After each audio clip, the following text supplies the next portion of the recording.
তৃণমূল শ্রমিক সংগঠনের দলীয় কার্যালয়ে পাওয়া যায় 250 ত্রিপল, পাওয়া যায় ব্লিচিং পাউডারও।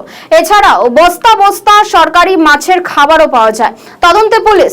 সরকারি সামগ্রী উদ্ধারের ঘটনাকে কেন্দ্র করে তুমুল চাঞ্চল্যের সৃষ্টি হয়েছে। অভিযোগ কিভাবে সেখানে এলো এবং কারা সেগুলো রেখে গেল তা এখনো পর্যন্ত স্পষ্ট নয়।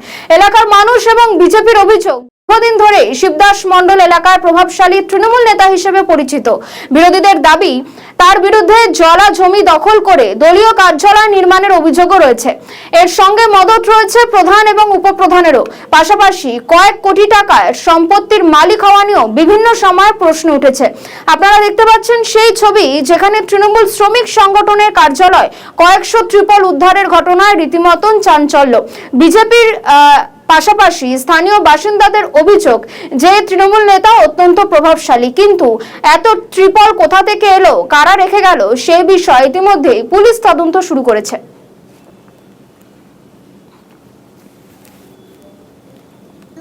বৃষ্টি লাগাতার হচ্ছে, বর্ষাকালীন ওয়েদার চলে এসছে, বর্ষা ঢুকে গেছে।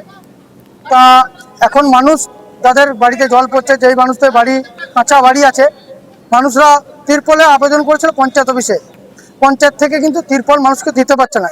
এই জন্য কালকে স্থানীয় মানুষ কিন্তু পঞ্চায়েতের প্রধান এবং উপপ্রধানকে ডিম থেরাপি দিয়েছে।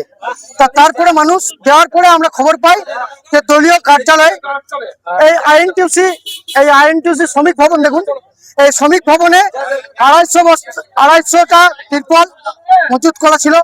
আমরা এসে তার চাবি ভাঙি এবং সেখান থেকে দেখুন এই পশ্চিমবঙ্গ সরকার এই 2023 সালে এই দেখুন এই পশ্চিমবঙ্গ সরকারের তিরপল এখান থেকে 250 পিস পাওয়া গেছে।